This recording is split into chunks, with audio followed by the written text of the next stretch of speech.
Okay, good evening and welcome to the Hanson Select Board meeting of December 3rd, 2024. How shocking. This meeting is being recorded by Whitman Hanson Community Access Television. Please rise and join me in the Pledge of Allegiance. I pledge allegiance to the flag of the United States of America and to the republic for which it stands, one nation, under God, indivisible, with liberty and justice for all. Okay. Well, first off, I think we'll do, if you don't take it personally, we might take things out of order so we don't have to have people watch paint dry. All right, thank you. If I just want to acknowledge how thrilled I am to see we've got the majority of our administrative folks here. And first of all, I want to thank you guys for everything that you do because we know you're behind the scenes making it all happen. So thank you very much. And along those lines, we have two people who have been behind the scenes making it happen for years. And I honestly do say that because a lot of times people think of like the conservation agent or the building inspector, et cetera, but they don't realize that there's a cast of people that are supporting them that are getting the day-to-day work done. And we are fortunate to have two such people, and it's practically, I think, pretty monumental to have people that have been in a job as long as you ladies have. And I can say this because I've been in my job for 40 years, and I always tell people this is why I have this nervous twitch. But I'm not saying that's the case with you guys. But first up, we've got Ann Merlin. And Ann is in the assessor's office, and I'll read the citation. Be it hereby known to all the Town of Hanson Select Board takes this means to express its sincerest appreciation to Ann Merlin, an official recognition of your 25 years of service and commitment to the residents of Hanson. The Select Board hereby awards this citation. You have been such a significant part of our team, and we couldn't imagine our workforce without you. This certificate of appreciation for your remarkable 25 years of service is issued by the Town of Hanson Select Board in acknowledgement of this distinguished milestone and recognition of your years of public service. On behalf of the citizens of Hanson, the Select Board extends its sincerest thank you and expresses its deepest gratitude and appreciation for your dedication to the Town of Hanson. We applaud the determination and effort demonstrated during your time with the town. We look forward to seeing all of the great things we know you will continue to accomplish. Now, one thing that wasn't on this, and Ann Merlin knows where I'm going with this, was everything that she did for the 200th anniversary party. Now, if you were fortunate enough to be there, then you saw Ann Merlin's decorating skills. That isn't even really, like amazing. Oh, that wasn't it though. Oh, that wasn't it. Oh, she did little Victorian books. The detail that this woman put in, it looked like it was like otherworldly. It was just amazing. Everybody really felt like they were transported. And as if that was not enough, then she got up and took a spin on the microphone. And I believe he's saying walking after midnight. Oh, yes. Oh, yes.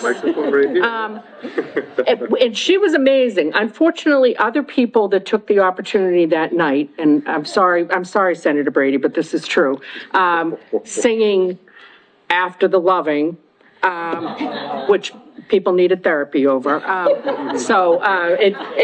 But it was an amazing night. And I felt so lucky because that's when I got to know Ann, was during the 200th anniversary. And we had some tough tasks during that. We had to go cake testing at Montelio's to get the perfect cake for the 200th anniversary party, et cetera, et cetera. But I joke, but honestly, Ann is so humble and just like a laboring oar, consistently there, and really somebody that you can count on. And we feel really lucky that we've had you in, and we hope you stay for a few more years anyway. So thank you. Lisa, I didn't know if you wanted to add anything to that, or? You know, I've been fortunate enough. I met Ann just 3.5 years ago, and really enjoyed working with her, and then learned a little bit more about her great talent and her talented family. You know, I can't, I just feel so, really so humbled and so honored that I'm working with somebody like Anne, and her decorating and her party techniques are just amazing. Oh my God, even Lee Gamache's like retirement done party, I some walked in and this room retirement was parties, transformed into some oceanside villa. I'm like, what is happening right now? Holiday get-togethers, summer get-togethers, very, very talented lady in many ways, and I'm very, privileged to work with her. Yeah. Well, thank you very much, Ann.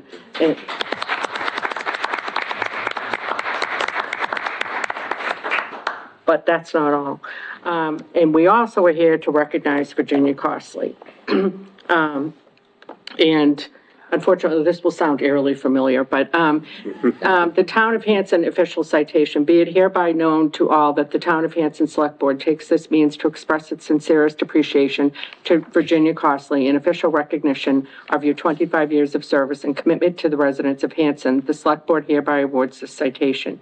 You have been such a significant part of our team, we couldn't imagine our workplace without you. The certificate of appreciation for your remarkable 25 years of service is issued by the Town of Hanson Select Board in acknowledgement of this distinguished milestone and recognition of your years of public service. On behalf of the citizens of Hanson, the Select Board extends its sincerest thank you and expresses its deepest gratitude and appreciation for your dedication to the Town of Hanson. We applaud the determination and effort demonstrated during your time with the town. We look forward to seeing all of the great things we know you will continue to accomplish. Now, Virginia is just unparalleled, really, in her knowledge.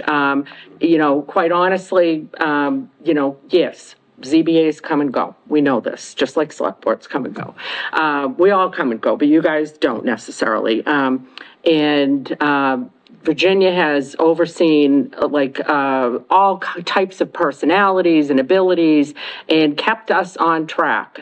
And for people that don't really understand and appreciate the importance of a zoning board of appeals, I think, personally, it's one of the most, if not most important boards in town. And I've felt this way for a long time. People don't realize that a lot of the exceptions that are made there are what defines what our town looks like. And Virginia is always a steady hand on the helm, guiding new people, helping them through that process, helping them to understand what that job is about, and making it all look flawlessly easy. And because she's been doing it so long, she just, you know, this is like, she just knows it, it's second nature. And I think Mr. Heel will attest in his recent tenure, you know, when he was voluntold to help out, you know, that he's learned a lot from Virginia. And so I just can't thank you enough for everything that you've done. I know how important that Board of Appeals is, and I know you've been a huge critical part of that. So I thank you. I thank all of you for your recognition. Thank you. Please.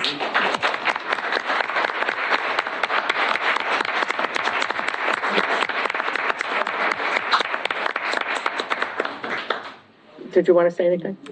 Virginia, same thing. I've only known Virginia for a little over 3.5 years, and it's been a pleasure.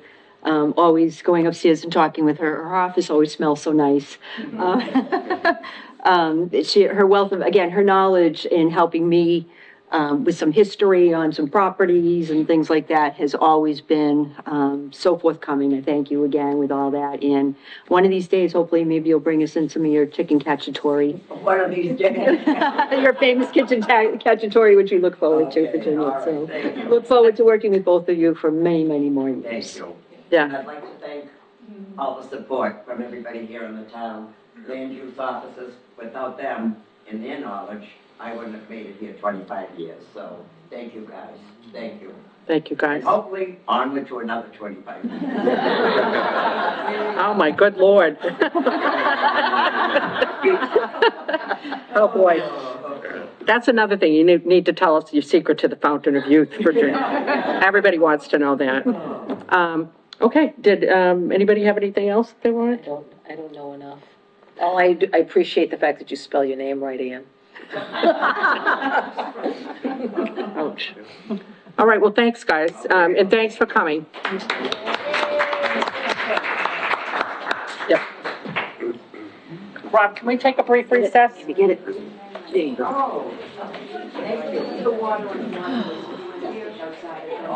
thank you. I wish we could break for cake or something, but we just don't have.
All right, and we are back. This is the Tuesday, December 3rd, 2024 Select Board meeting. And be that as it may, Mr. Hill, may I prevail upon you to read the public announcements and upcoming meetings? Oh, sure, definitely.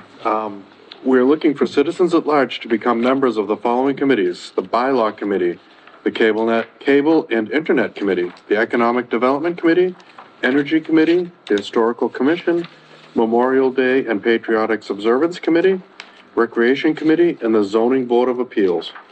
Volunteer applications may be found at the town website, www.hanson-mass.gov, or by calling the Select Board's office at 781-293-2131.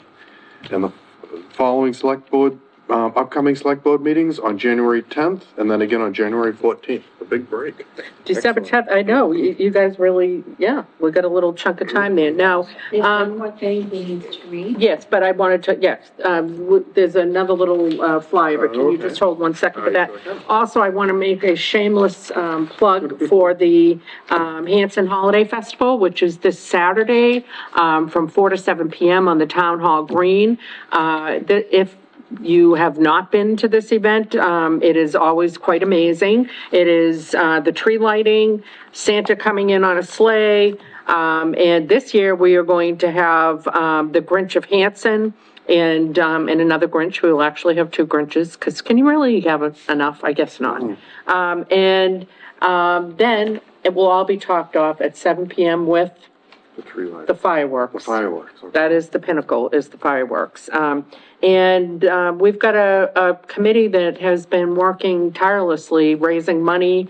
Not a penny of the town's money goes towards the fireworks or any of the things that we do for that event. We do, however, have folks from Highway and the fire department helping. It's a wonderful event. It's a nice family event. There's little bonfire pits. So that's my pitch. It's gonna be chilly on Saturday night, but you don't need to worry, because we've got bonfires. There you go. But We'll all that's be not around the the only bonfire. event coming up, Mr. Hill. We've got Right. another thing coming We've got in. another one on Sunday, December 22nd, 2024, from 2 to 4 p.m. Red Acres will be hosting the 69th annual Christmas Sing. It's an old-fashioned custom, a familiar greeting, but it grows even warmer with every repeating. And it's at 617 West Washington Street, Hanson, Mass. The phone number is 447-3192. Thank you. All right, well done. Okay, then that brings us to, accepting, the gifts. We have a $2,050 gift to the library and a $50 gift to the Council on Aging. I will entertain a motion to accept those moved. gifts. So moved. Second. All in favor? Fantastic. And then that brings us to consider candidate for Highway Department, Master Mechanic. What say you, Ms. Green? So, we conducted quite a search. We posted the position a few times. And finally, we did get 3 candidates. Actually, unfortunately, 2 withdrew. And the final candidate that we did interview with, turns out, was one of the top, was, a top person. His name is, Kevin Sims. He is has at least 30 years in automotive repair that ranges from diesel mechanics, aerial hydraulics. He's been a fleet mechanic supervisor. He has experience in welding and fabricating. A senior mechanic for a fleet for a very large company, here in the Northeast. Maintenance supervisor, shop foreman, shop maintenance manager. He has schooling in, air brakes, technical school. He is a certified ASE, Master Technician, which promotes excellence in vehicle repair. Welding, diesel, heavy equipment, electric motors, field services, mechanic, automotive diagnostics. He does all basically, minor repairs, oil changes. He's worked on tractor trailers, familiar with tires, HVAC. He did hold a, Class B CDL, but his most current employer really didn't require him to have it, so he did let it lapse. He is looking into whether he can reinstate it. He has left messages with the folks at the registry who handle this and is waiting to hear back. And he will be taking the hoisting B, 2A hoisting. He will be pursuing that as well. Mr. Sims. Was Yes? he not able to join us tonight? I was just getting to that. Okay. Mr. Sims is going to be having a surgery tomorrow. So his doctor recommended that he not go out, and risk getting ill. Getting infected. Yeah, Makes sense. so, yeah, so he's not with us this evening. But I will actually let our highway director, Mr. Jasmine, speak of the interview as well. Yeah, we get comments that if people don't sit right here, nobody can hear what's being said in the audience.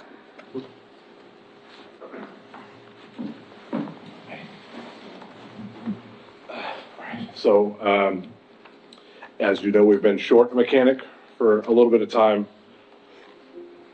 Kevin comes with a wealth of experience that I think is gonna help us get, that I'm new, so for me, myself and Kevin working hand in hand, we're hoping to get a fleet maintenance program up and running.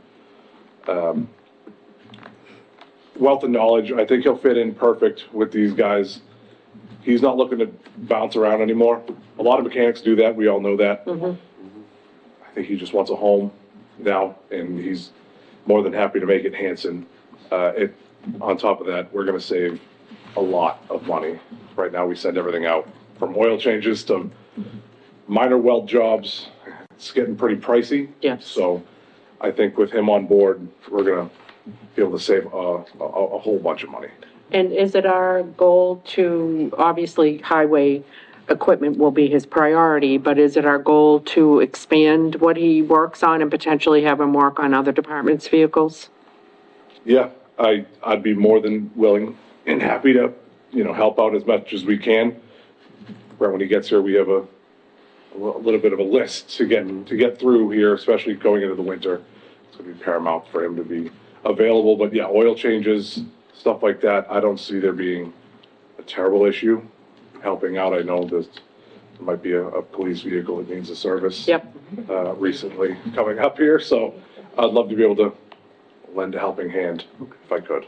or Okay. If Kevin could. That sounds great. Did anybody have any questions? No, obviously we have to have the background check and all that. Yes, and a background check, and it was a subject of some bargaining with the union, but we're okay there. But one of the things that we wanted to do was make a contingent offer. Do you want to explain what that, because there's a time frame. His probationary period will be longer than what we normally would have. Yes, so, the probationary period on highway is 90 days normally. So he will begin with the normal 90 days. The union there's an agreement that he could have up to a year to obtain the CDL and the hoisting. However, we don't believe it'll take that long, but they are willing to go that long. Within 6 months, he needs to at least show progress towards obtaining those licenses. Once he does obtain them, he will have another 90-day probationary period, once he's able to operate those vehicles and hoisting. We have spoke with him. He is agreeable to that. He does understand that really this is not going to impact vacation, personal days, floating holidays, that will still fall under the contract. He's also going to be taking quite a large pay cut to come to the town as well. So we're recognizing that on his behalf. But again, he's looking for more of a home where he can just kind of set his roots and come to a routine every day. And it's interesting, he happens to live across the street in Bridgewater from my uncle. Oh, wow. So, yeah, I called to do a little background check. Seems like a very nice neighbor. That's great. All right, so I will entertain a motion that it's contingent upon the background check, and that it's contingent, is he taking a physical? Is he required to take a physical? I don't know. Yes, when he's recovered from the surgery, we'll Okay. have him take the physical. The physical, and that we are going to have his probationary period, in essence, start after he has attained the CDL and the hoisting license. So moved. Second. Any further discussion? Okay, all in favor? All right, great, we're excited. Thanks. Very good, thank you. Yep. We're probably not as excited as you are, but we are excited. Madam Chair, if I may? Yes, Start date right now is Oh, yeah. anticipated December 30th. December 30th, okay. All right, and then that brings us to Thomas Malloy for Police Department. Chief Mix, thank you for joining us. Sorry, these have to go down the table. Good evening. As you know, we lost 2 officers recently, and we're kind of struggling to rehire, but that's nothing new to any police department pretty much in the Northeast United States right now. We have put an ad out. We've gotten a lot of applications from brand-new officers, so officers we'd have to send to the academy. As we anticipate 2 more openings going into the next fiscal year. That's a great pool to start with, because it'll take us, it could take us 6 months just to get somebody into an academy, if not longer. So we're in a good spot on that side. In the meantime, to try and fill the vacancies and, keep staffing where it should be, we put an ad out for lateral transfers. So in other words, full-time academy trained officers. We had, I think it was 5 total that have come in. At the point that Mr. Malloy was one of them, the other 3 had not, 3 of the 5 did not meet the requirements that we had out there for a lateral. We interviewed Mr. Malloy, very strong candidate. I'll go over his background in a minute. There's another potential candidate coming up that we will be interviewing on Thursday, so you might see me again in 2 or 3 weeks, or maybe after Christmas, so we'll see how that goes. Anyways, Mr. Malloy is currently a Plymouth police officer. He graduated in July of 2023, so he's just a little over a year. He's a graduate of Whitman Hanson High School. After Whitman Hanson High School, he attended Massasoit Community College for a year in fire science. And then he entered the Marine Corps, where he spent the past 11 years in various parts of the world, some of which I don't think anybody wants to go to. He seems like a very good candidate. Obviously, I wouldn't be sitting in front of him if he wasn't. He was his class president in the academy. I had him in the academy. I don't really remember because I only usually teach a day or so at the beginning, but he's been very well regarded, and he's coming to us very with high recommendations. With that, I'd request that the board vote to appoint him as a full-time police officer, and we're looking for a start date of December 23rd, if possible. I know it's short, but I think we can actually get him in there. Do you need the motion? 'Cause Okay, no, okay. I will entertain a motion to appoint Thomas Malloy as a full-time police officer pending a medical exam and background check with an effective date of December 23rd. So moved. Second. Okay, any further discussion? All right, all in favor? Aye. Okay, great, thank you. Thank you very much. I think he's gonna be a wonderful addition to the town. It's very impressive, resume, very impressive. Okay, that brings us to Main Street Burridge Boardwalk update. Mr. Jafreas. Thanks, guys, good to see you.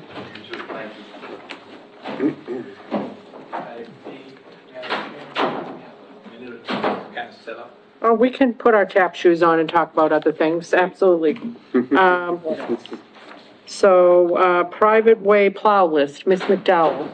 I spoke with Carol Hanson, and we confirmed the Pine Grove Colony, Leaford Street, Hill Street, Oak Street, Pine Street, West Street, and Wood Street. Oh, good, so that was responsive to what you had mentioned. Yes, yep. And just going forward, if we could use that, because I agree with Ed, that just ambiguity breeds issues, basically. So I have the revised for you all to sign.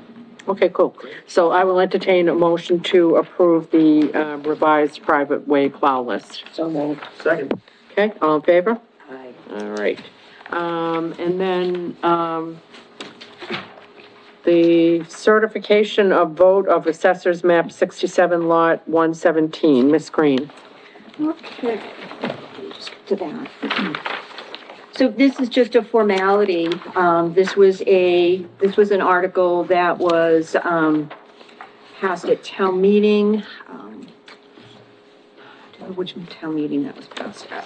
Was it October or May? Hold on one moment. I have it. I have the vote, if you just need the motion. So this is the one where, we, were giving a piece of property to the water department? Yes. Okay. Yes. So, I will entertain a motion that the select board convey the property identified as Assessors Map 67 Lot 17 into the care and custody and control of the water department through the water commissioners as authorized pursuant to Article 25 of the May 6, 2024 Hanson Annual Town Meeting, and further to authorize the chair, Laura Fitzgerald Kemet, to execute and enter into any and all documents necessary to effectuate the change in use of said property.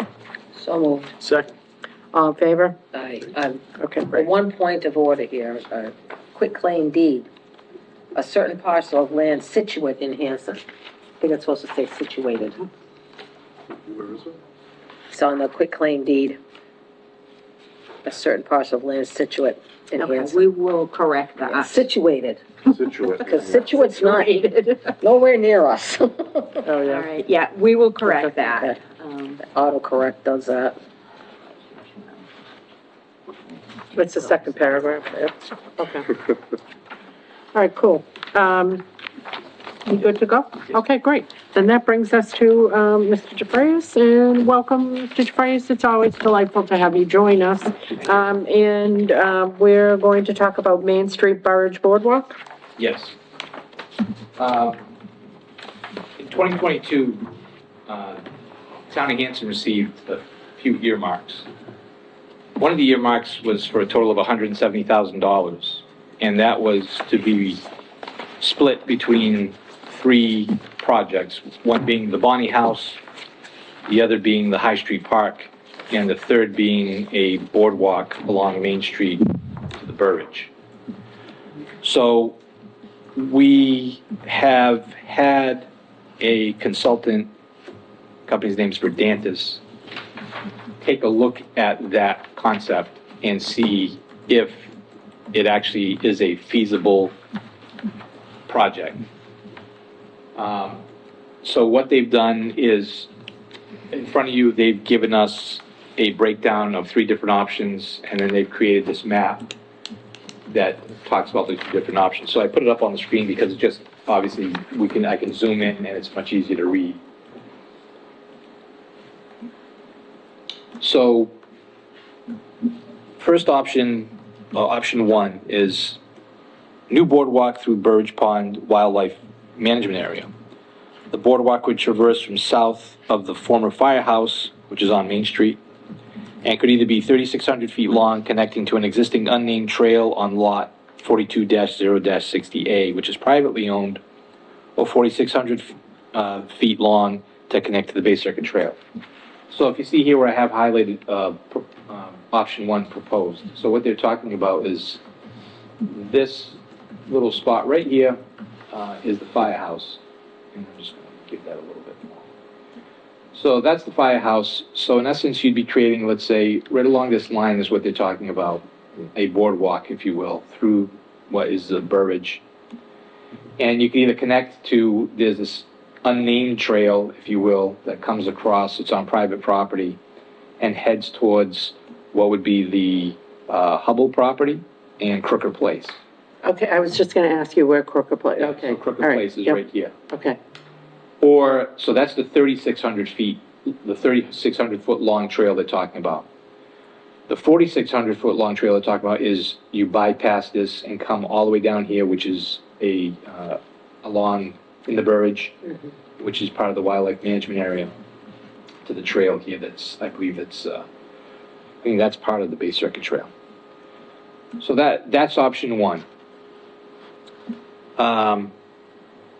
Says, you know, for that option, you would need an access agreement to go through the Mass Wildlife property and obviously the private property. This particular option doesn't comply with the Mass Division of Fisheries and Wildlife walking trails policy. They have a policy. oh, And it would require exceptions by Mass Wildlife. The walking trails policy permits direct routes from the point of entry to the point of exit and must utilize an existing trail bed unless explicit approval is otherwise provided by Mass Wildlife. The policy also notes that Mass Wildlife rarely grants approvals for trails that are not inherently compliant. In addition, Mass Wildlife trail standards strongly discourage wetland crossings, and as proposed, option 1 would be constructed almost entirely through the wetland. Option 1 would require significant concessions of the walking trails policy by Mass Wildlife, and it is not likely to be approved. okay, And I had reached out to them as well with sort of the same question even before this, and the response I received was pretty much the same as, we're okay with existing trails, but we're really not keen on new trails. Also, it says it would also require access easement through lot 43-0336, which is to travel from the rear setback of the former firehouse to Burridge Pond. You have wetlands, a small brook, and we require wetland crossing or stream crossing. They talk about demolition of the former firehouse. That's them, but that's not Okay, happening. yeah, no, So okay. everybody, I want everybody to understand. Nobody needs to No, clutch their yeah, pearls. We're not- Exactly. No one needs to okay, have a all heart right. attack. That's Yep. not happening. Okay. So now you talk about option 2, which sort of falls in line with some of the things that have been happening recently. So like at town meeting, there was a vote to purchase or try to purchase a portion of the Hubble piece here, which was Yep. approximately 45 acres the town was looking for. So they talk about purchasing acreage on here and create a 1,000-foot trail, which is basically right along here, which is sort of like the unconnected trail that exists. It's 2 segments, so it would connect the Bay Circuit Trail. And that's kind of Crooker Place, like right there? Okay. Correct. So Crooker Place, this is Crooker Place, this is Main Street here, Yep, and then Crooker Place comes Okay. down and terminates right about there. yep, So they talk about, it would connect 2 segments of the Bay Circuit Trail, and you'd have an optional parking lot on the existing town-owned property for recreational hikers. This option is minimal disturbance. Minimal disturbance would be required in the Burbage Pond Wildlife Management Area to connect the Bay Circuit Trail. However, a wetlands crossing would be required on property to be purchased by the town. A parking lot could be developed on the presently town-owned property, which is this one right here. That's town-owned. where is the piece that we would have to purchase? The town is this is Hubble's piece right That here, big wedge right there. right here. This is Hubble's, Right, and this is town-owned. yep, This is the wildlife management area. yep, And so the town is looking to basically purchase a chunk of this, which this trail kind of crosses. So it would allow for a connection, there's a disconnect in the Bay Circuit Trail, and that would allow for that completion. and who owns that piece of property? This piece right here Is it privately owned or is it Hubble? currently is Hubble. Oh, all right, so and that's not the property that we just voted to purchase at town meeting? It is, Oh, so we don't need to purchase it, we've already put that ball in motion? correct. Okay, all right. So minimal disturbance would be required, a parking lot could be placed on the town-owned property with access to Crooked Place. Option 2 would limit the alteration to the Burbage Pond Wildlife Management Area, but a wetland crossing would still be permitted. So the last one they talk about is option 3. Can I just ask, Yep. option 2, Sure. would the state be happier with that one? I'm gonna get to that, because they sort of do a conclusion Well, you and say, specifically didn't discounted the first one, so I didn't know well, if it was they give us a conclusion at the end and say, okay, here's the 3 options, and we'll tell you which one is probably the best that you can actually accomplish. Okay. Where is the parking gonna happen for option 2?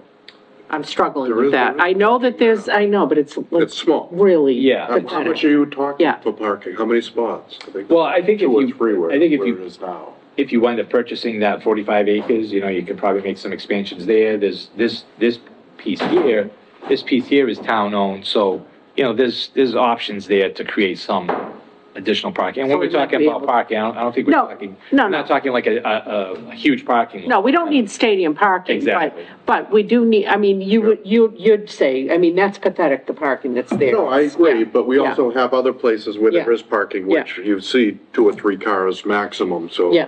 I don't wanna be able to park 100 cars. No, no, Right, no, right. no.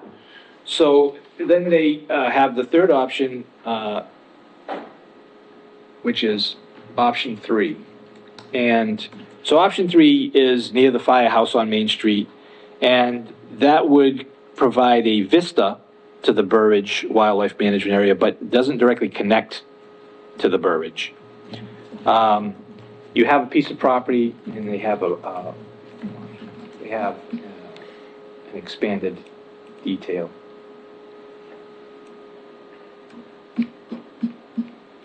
So here is the firehouse, is the former town garage that was torn down last year, I believe.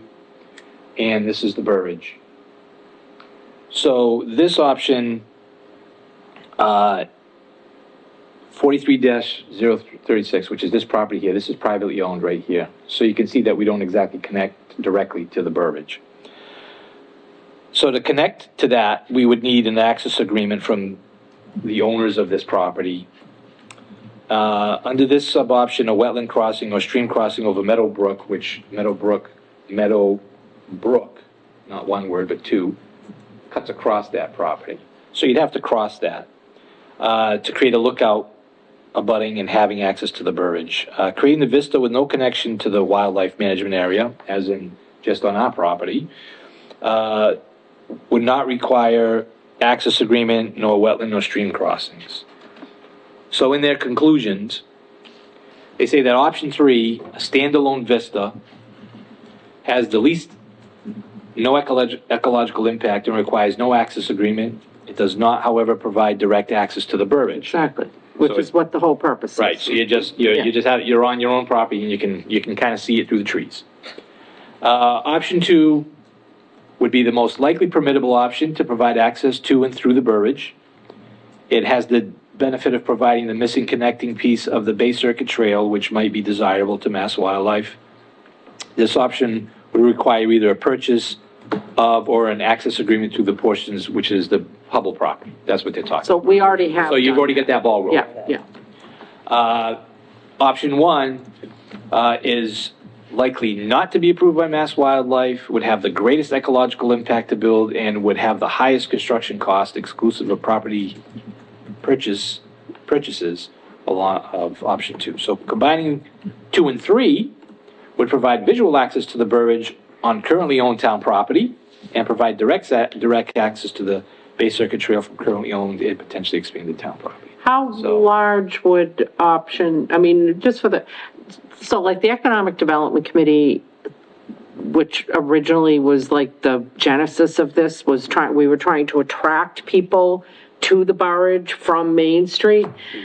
Here's the thing, like Vista, Schmista, that wasn't what we were trying to do. We were actually trying to get people out to the boardwalk, out to the Burridge. I get that option 1, it sounds like it's costly, it's not gonna happen, et cetera, et cetera. That was what I think the hope was. the hope was. Yeah. That's okay. Hopes are dashed frequently. So these are dashed on the rocks and we move on. Option 2, the only issue with that is it's further down on Main Street than what we had we're not trying to attract people to Crooker Place.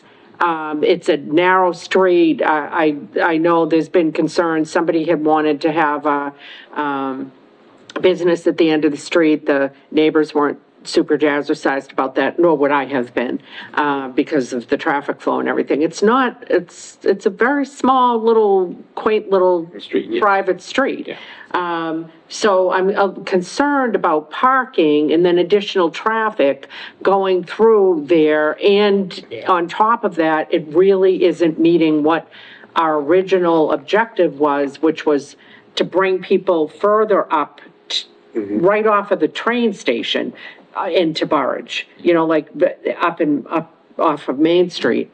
So I'm not really sure. I mean, the Vista one to me is like, That's dumb. yeah. But this. I didn't want to say that. I'm going to say, what I like about 2, though, is you're bringing together the Bay Circuit Trail, which Yeah. I think is kind of important. It's something. It It's is. something. Well, I'm not just saying, I'm Yeah. just saying to the Bay Circuit Yeah, people too. yeah. It's important. It's, to have that all connected through Hanson is kind of cool. And a lot of 2 already exists. Yes. A lot of 2 is already There is there. already parking, albeit 2 or 3 cars, I'm not sure how many you have it figured for. But I think the only thing that is truly missing is a boardwalk or a bridge over one. Well, the other thing I worry section about is we don't have a sidewalk down to that part, right? On Main Street. On Main Street. I think it drops off Yeah, I think like. it drops off. Yeah, so maybe it would be more palatable and get us closer to what our original objective was, if somehow, and I'm looking at you like, can you pull this rabbit out of your little hat, Mr. DeFrayis? If we could somehow work on trying to get connectivity via a sidewalk there, because I don't think we want everybody parking there. Part of it is we want walkability and, like people connecting. We don't want everybody driving everywhere, and if it's not necessary. And so we at one point talked about there's a house in a tremendous amount of disrepair at the end of Crooker Place, but because of the laws and the way that they've changed significantly in terms of properties that are in disrepair and what towns are able to do, and how we're able to recoup our money, it turns out not to be very financially. Is this this is the one? The one with the board, it's at the end of the street. The Yeah, raccoon because we had corridor talked on the about street. maybe having Making that that a as like a parking lot. parking lot, Yeah. and then it wouldn't be quite as disruptive to everybody at Crooker Place, because It would people make wouldn't it be better for Crooker driving down Crooker Place, And they won't see the and building. they'd clean that that's- building that's up, in- but I I mean, unless I'm wrong, Miss Green, I don't think that that's really even on the drawing board right now because It's of, tied up in court. yeah, The land court right now, so, So not going anywhere quickly. the reason why I'm bringing this to the board is, one, obviously, the earmark says construction of a boardwalk from Main Street to the Burridge. And I've said to you before, when you tell an engineer you can't do that, we always say challenge accepted, but we also know where there's a point of saying, sure, we can make this work, 10 pounds of sugar in a 2-pound bag, but by the time it's cost and it's just not worth doing. Now we have to look at, okay, the explanation of the earmark, can we sort of shift, and pivot and use that money towards, let's say, maybe an option 2, I mean, I think a case could be made that that's And we have, Main Street. right, because I think we can make that case that, look, we've looked at this and unfortunately ecologically, it just doesn't make sense. Now, the option 3, let's say a Vista, so let's say you come off the train and there's a Vista, the garage, where the firehouse is, that property next door, which was town-owned, you have about 3,000 square feet, so you could always have some parking there if someone wanted to visit. But then I think you have to go outside the box as far as thinking to try and maybe get some signage or wayfinding from, let's say, the train down Main Street and into the Burridge, which, gets tricky, I don't think we're at if we had built out everything we could do with boardwalks and connectivity, I'd be like, oh, amazing, let's do a Vista. We're not there. We're not even close to there. Where a Vista would rise, at least in my estimation, to the top of the pile of what we need to do. And I know I had a conversation, it was quite a while ago, but with Mr. Mansfield, I know you guys are very bullish on Crooker Place and trying to do things there, right? Right. Big, So I'm thinking if we try and go outside the box is, let's say if a person was a walkability thing, some type of signage and wayfinding along Main Street to get to that direction to work into option 2, you know what I mean? So let's say you're coming off and here's the, follow the yellow brick road and you get to Crooked Place and down and you can get into the Burridge, 2 questions I have. Yeah, go for it. How far is it from the train station to the end of Crooker Place? And how much of it would need a sidewalk if you were to have a sidewalk the whole way? I would have to take a look at that and get you. I'm pretty sure the sidewalk drops off right at Egan's new project there. It does. So whatever that, I'm spatially challenged, so I'm not the right one to tell you how long that is, Yeah, but. and unfortunately, we didn't get the grant, but I had tried for the grant, back was 2012 or something like that. Hanson did create plans for a proposed sidewalk from all the way along Main Street. Literally all the way along Main Street out to Route 58. Yep. So what I was trying to do is get his grant money to say, okay, can we get grant money to update these plans and then just try and implement it? Because then with the grants, if we would get the grants and then they try and get construction grants and try and literally connect Main Street from Route 58 all the way out to Elm, And that's still a goal, and I realize not being an MBTA community may be an impediment. However, I did talk to our new state representative, and I said, you're gonna need to go to bat for us and get us earmarks, because that's not contingent upon us being an MBTA community. So we're gonna need more earmark money, Mr. Sweezy, bring it home.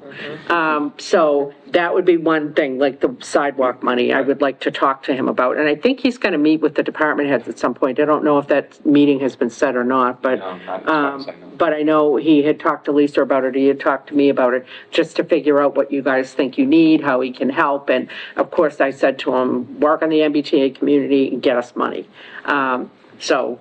School funding and regular money, because we don't get grant money. So I wanted to bring this to you because obviously I wanted to show you what the options were in the real world logistics of what would work and what wouldn't, and how we have to kind of pivot. And then there's also a timeline for using these earmarks and getting them spent. What is the timeline? I believe, Lisa's at 2027? I'd have to go back and look. Yeah, so I believe it's like 2027. with the earmark, I believe it's, June 30th, 2027, but I have to double And check that. how much money do we have left in that earmark? Well, there's $170,000 to be split among 3, and I don't think anyone's actually used the money yet. Well, we're saying split, but it didn't say split.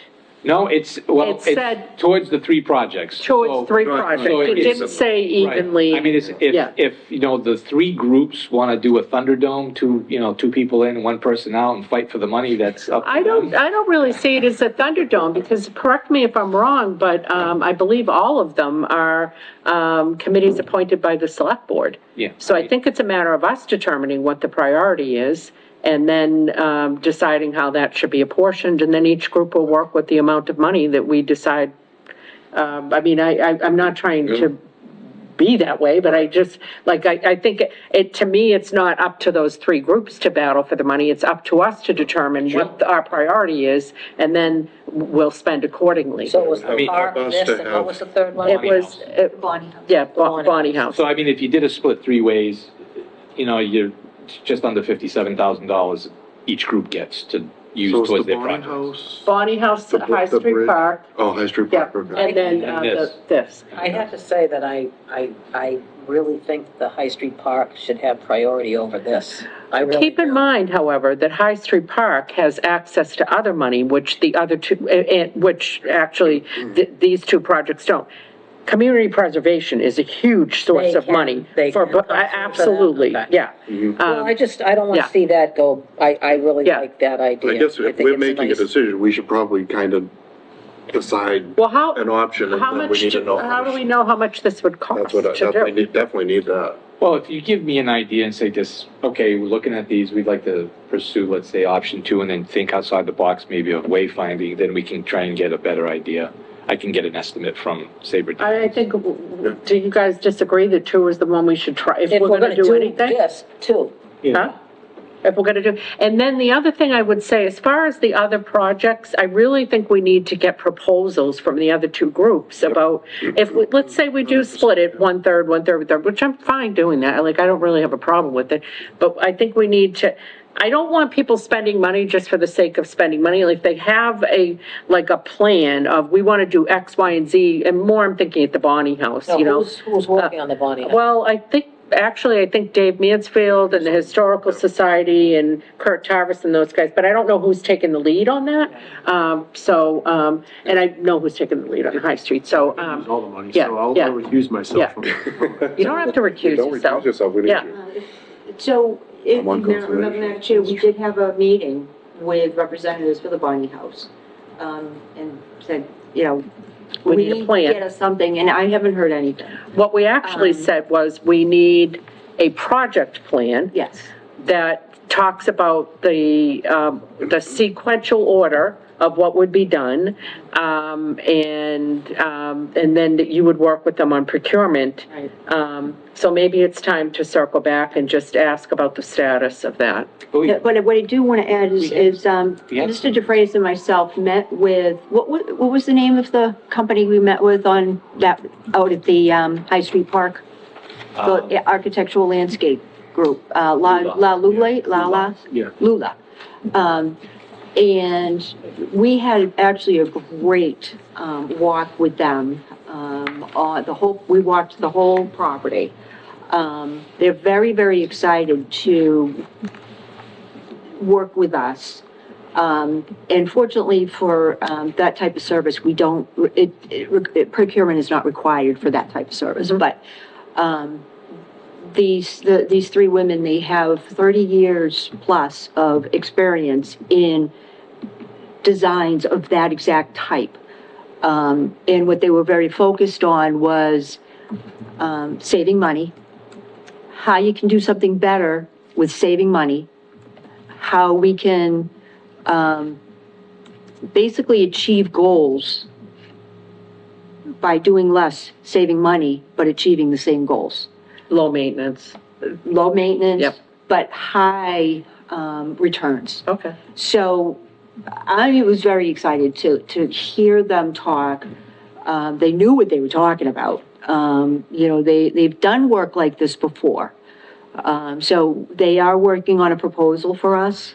I really, some of that money should go towards this company with helping design the park. I mean, they saw things that that Tony brought to attention about the hills, and about the drop, the difference in the, what is it, Tony, the Topography. topography, and what you could do here to not disturb any of that, and then what we could do over there to not disturb it, but make it better. So they had a lot of great ideas and said, if you do something like this, it's gonna cost you a ton of money. But we can recommend things that you can do that will come out just the same, but cost way less. So all three projects, that are in the earmark, creating some type of a trail or boardwalk, creating the park up at High Street, and restoration of the Bonnie House are all specifically projects that community preservation can help support. So this isn't a matter of if you use the earmark money on one, somebody's not gonna be able to do anything. But somebody needs to propose, they have to submit a Form A, get the Community Preservation Committee to say, yep, we think it fits the criteria. And in the case of the Bonnie House, they've got more stringent criteria than some of the other things because you have to stick with the Department of Interior, Secretary of Interior standards for historic restoration. And so it isn't something that somebody dabbling necessarily would know what those standards are. And if you don't follow the standards of the Secretary of the Interior, and you use community preservation money to do something up at the house, you risk that you will have the Department of Revenue on audit say, excuse me, but there's very specific criteria for the use of community preservation funds for the historic restoration, and you did not follow those. You just did whatever you wanted to do on the house. So that project really needs perhaps, and again, this can be done with community preservation money, or it could be done with the earmark. You need to hire somebody who understands, just like you're proposing to do with the park, with the High Street Park. Somebody who really understands the pitfalls for the unwary in doing this and is able to lay out, this is a priority, then this is a priority, here's what you need to do, here's experts in that field, because not just anybody can restore historic properties. Correct. People will say that they can, but not everybody's qualified to do it.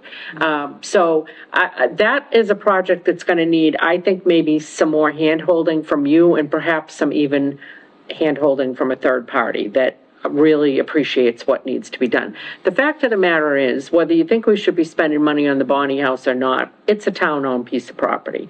And I will say that the Historical Society and Commission have, for a long time, had an idea, which is not unique, many other towns around us have got it, where they're able to house the artifacts for Hanson in that house. South Shore Voc Tech already put a roof on it. There's been some preliminary sort of like foundational thing, like windows and stuff like that. I mean, for Pete's sake, a few years ago, they were literally weeds growing up through the windows, which was a very unique, thing. They've actually taken care of that. And you can see what it could be. And I think that, we've talked a lot about that Plymouth County property in general, and I think it is simpatico with that park, right? You don't want to have a house that's dilapidated and rotting away as the thing that greets you when you're entering this park that we're trying to do. Nor do you want to have that old nurses' quarters be. So I think, yes, we're working on that piece, but I think holistically, the whole property needs to be looked at. And I know you've already gotten some ARPA money to fix up. I think we should really be looking at facades up there and what we can do to spiff that up, and so that it's welcoming and people aren't going, what the heck's happening here? Like, yeah, the park looks great, but these buildings are look crazy. They're like in a rapid state of deterioration. So anyway, we need plans to respond to, in short. Tony and I actually worked on gathering names for architects who specialize in historical properties.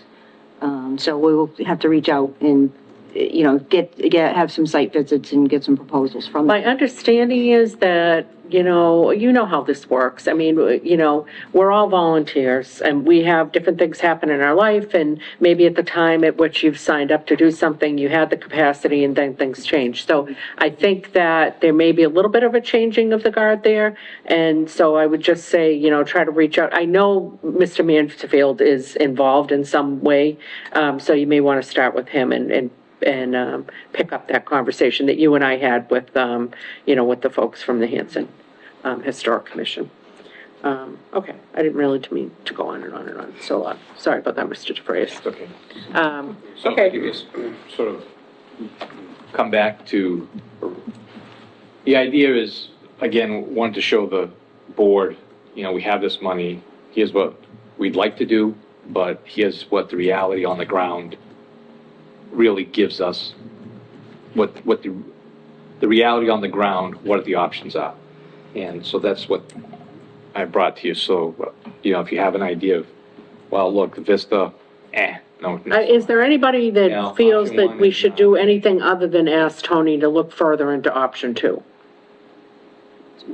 One is basically off the table, right? And three, the One's too Vista, you know. expensive, 3 doesn't seem to make a lot of sense. Right. And 2 is, from what I'm hearing even here, option 2 isn't even the best option. It's just the best of the 3 It's the best options. of the 3. So it's not- no one's really in yeah. love with option 2 No. either. So I think all the money should go to High Street Park. Oh, I believe. Well done, well And done. Bonnie, because Bonnie is on the property, so Well, one it thing- can't look like, I mean, it is a tough project to try and accomplish. I mean, yeah, you're gonna run up, you know, option 1 is just out of question. You're Yeah. just gonna get to the state, they're gonna shoot you down. They're not gonna let you in the door. So the one thing with option 2 is it starts to sort of work into what you've already started. Yes. You know, you're already looking Yeah. at Crooker Place as some kind of stepping off point to the trail. The town's looking at purchasing that Hubble property, so you're sort of on that. can I just ask, so you're there all the time? Yes. Is this really not connected? It's not connected, No. there's a. It's very watery and, This is all water right through here? Yeah, within the Yeah. Conservation Commission is Alright. planning to build. let's just say I don't go there in the spring. Right. Yeah, So what it's- I was yeah. hoping is kind of maybe even break option 2 into phases or pieces and say, to get it all to connect is $1,000. I'm not saying that, maybe it's $5,000. Yeah, whatever. And then to build a parking lot is, with X amount of spaces, would be this amount of money. And then if you wanted to look at the old garage, it's this amount of money. And if it's a sidewalk, it's an exorbitant amount of money.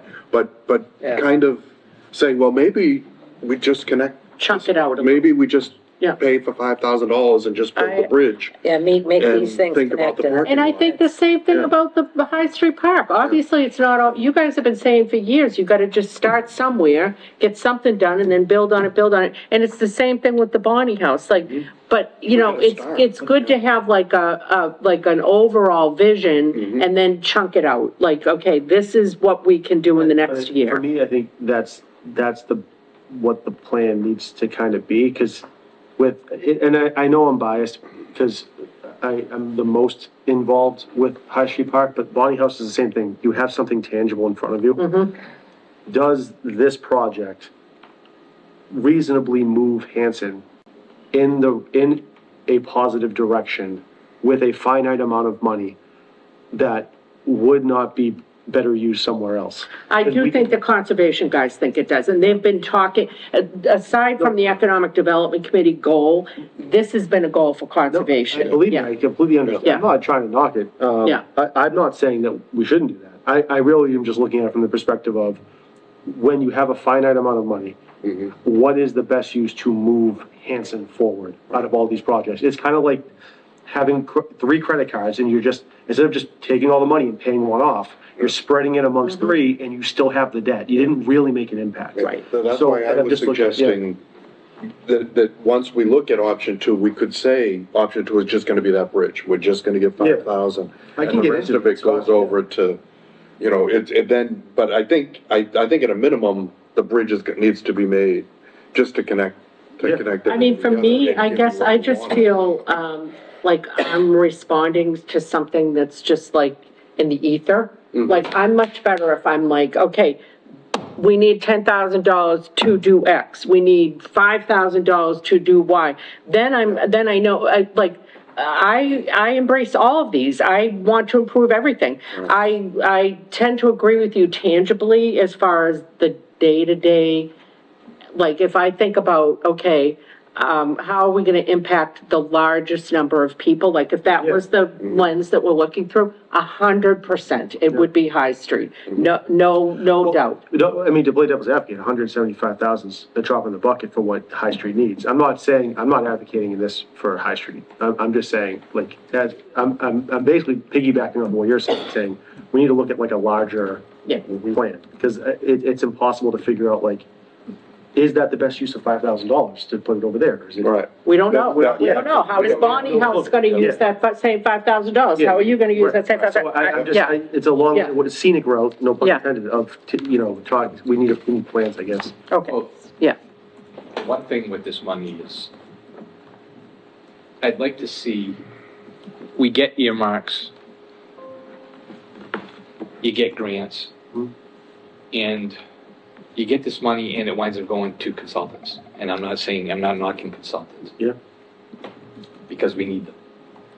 But you see the money going to the consultants. Only if we Yeah. do something with what they give us for a plan. But the thing Yeah. that I'd like to see is this money on the ground. Yeah. You're getting $170,000. Right. Just for sake of discussion, let's say you did a three-way split. You have now just under $57,000 to spend here. Instead of giving it to a consultant, come up with a plan for $50,000. Let's try and come up with a plan, because you still need some kind of plan for not a lot of money, but then you'd be able to use that money to physically have something, so at the end of the day, you can turn around and look and say this, look, we did that. And Instead of talking about what we could do. yeah, and it didn't just go all to somebody's pocket, and then now we have like $1,000 to build something. You know? Or we have another plan that we put on the shelf that Exactly. gathers dust and we never you do know, anything with it. I mean, I as a taxpayer, studies and everything have always driven me absolutely mental. Yeah.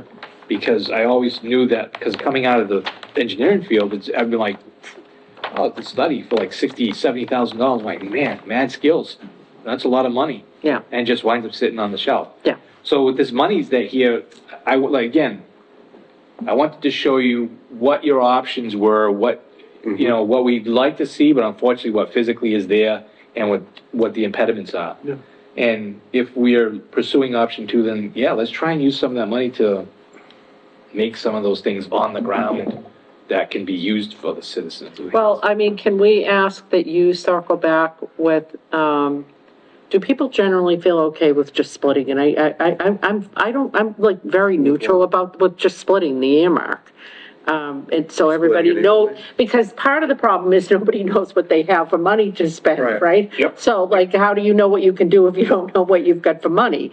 So it's like, which came first, the chicken or the egg? So, I mean, again, community preservation, has a lot of money that is specifically earmarked for these types of purposes. And they've got a fairly good-sized amount of unencumbered, uncommitted money. I'm not saying that I'm stepping in the shoes of community preservation. They've got a vetting process, but these projects are very compatible with what their objective is.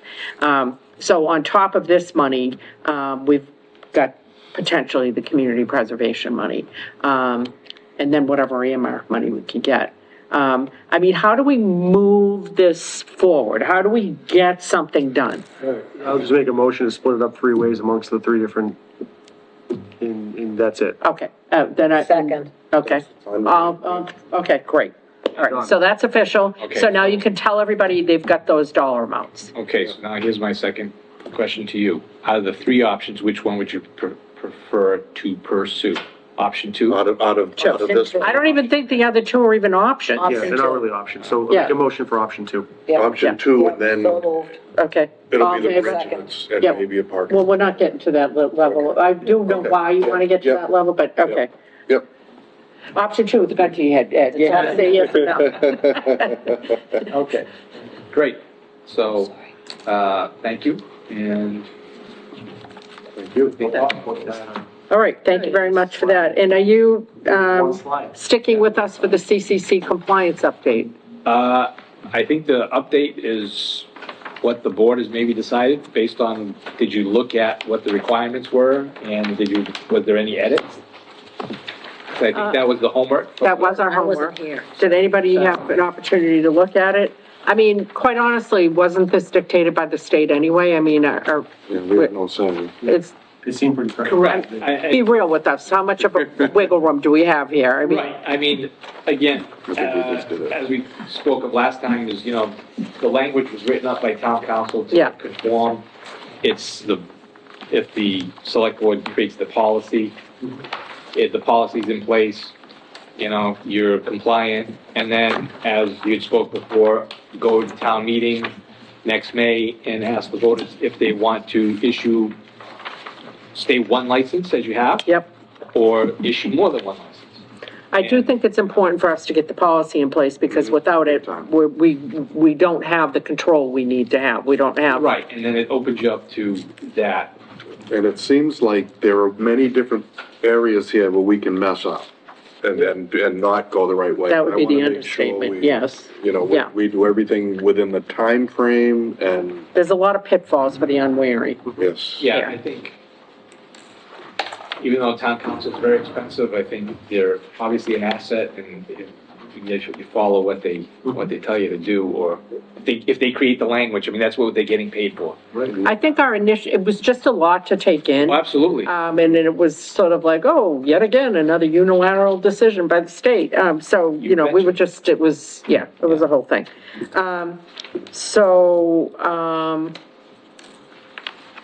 Did we want to, I'm just trying to think, do we have the actual policy that she suggested in our, or is that something that, I don't think we included it. okay. I think we sent it. Well, I mean, I read it, but I don't know if everybody else did. Did everybody else have a I chance? just read this. Okay, do we want to put that on our agenda for next week to, vote on what, okay. Why don't we put that on our agenda, and if you could just recirculate that to everybody, that would be amazing. Okay, all right, thank you very much. Thank you. Always a pleasure to see you. Same here. If I And, don't see anyone before, have a good holiday. well, you too, but I'm gonna see you tomorrow night at the Economic Development Committee.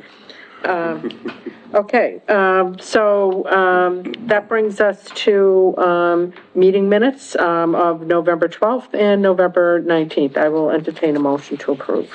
Second. Okay, all in favor? All right, amazing. That brings us to committee updates. I don't have anything on, Economic Development Committee.